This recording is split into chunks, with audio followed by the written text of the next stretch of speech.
지난 주말에 방영된 고려거란 전쟁 19화 20화에서는 현종이 강감찬의 서신을 통해 지방 호족들을 다스릴 방책을 마련했습니다. 현종은 향후 원성왕후가 되는 김은부의 첫째 딸과 혼인하기로 했고, 이 사실에 원정왕후의 분노가 더 깊어졌습니다. 또한 김운과 체질이 조정의 반감을 드러내는 모습도 나왔는데, 이는 곧 발생하게 될 김운과 체질의 난의 빌드업으로 보입니다. 그 다음 장면에서 박진이 등장했고, 그가 무력으로 황제를 제압할 방도를 언급한 걸로 보아 김운과 체질의 난 배후에 박진이 있을 것으로도 예상됩니다. 그리고 20화 마지막엔 지방의 대호족들과 대립하는 강감찬의 모습이 나왔고, 강감찬을 만나기 위해 직접 행차한 현종이 대호족들과 맞닥뜨리게 되는 모습도 나왔습니다. 이어지는 21화 예고에선 오랜만에 등장한 야율용서가 다시금 고려와 현종을 향한 분노를 드러냈습니다.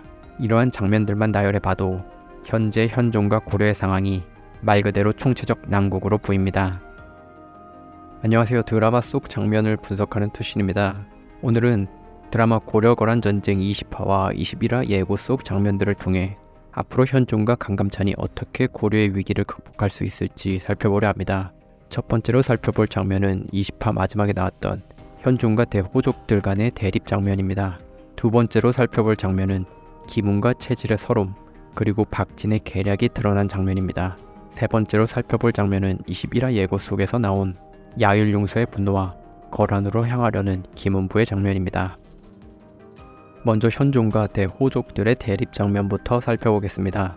이 장면은 현종이 강감찬을 조정으로 데려오기 위해 직접 금주 지역으로 내려오며 발생했습니다. 현종이 내려오는 날 마침 지방의 대호족들이 모인 상태였고, 그들은 이 자리에서 황제인 현종을 무력으로 제압할 방법에 관해 논의하고 있었습니다.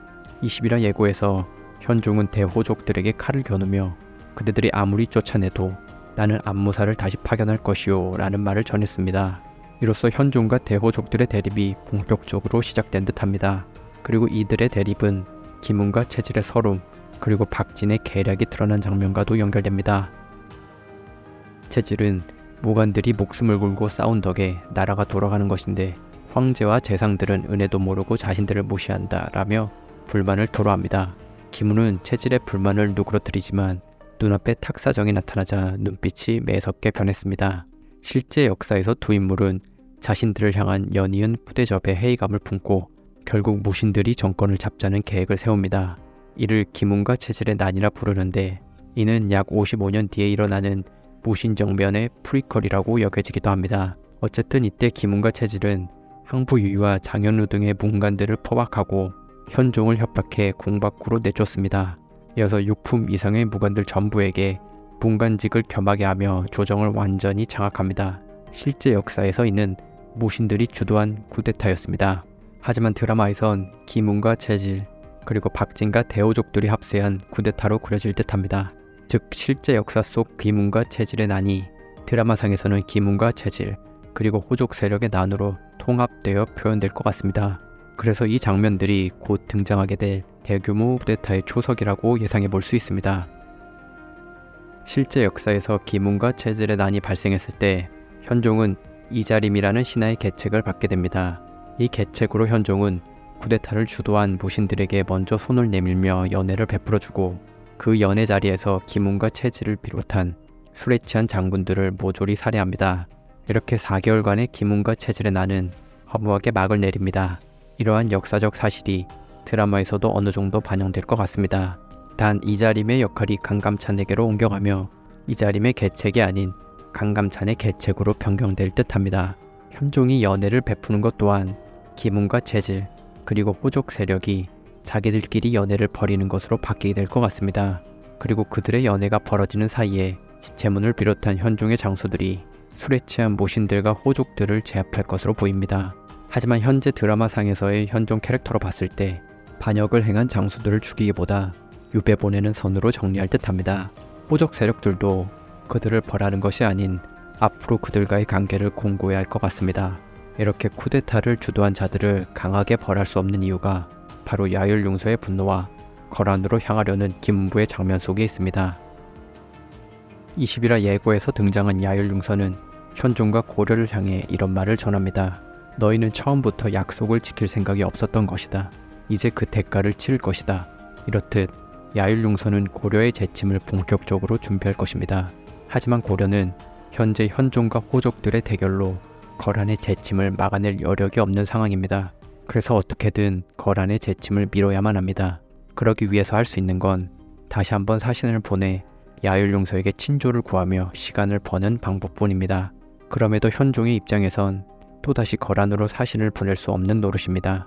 야율용서는 현종이 직접 오기를 원하는 상황이라 현종 대신 사신이 간다면 그 사신은 고려로 돌아오지 못할 거라는 걸 잘 알고 있기 때문입니다.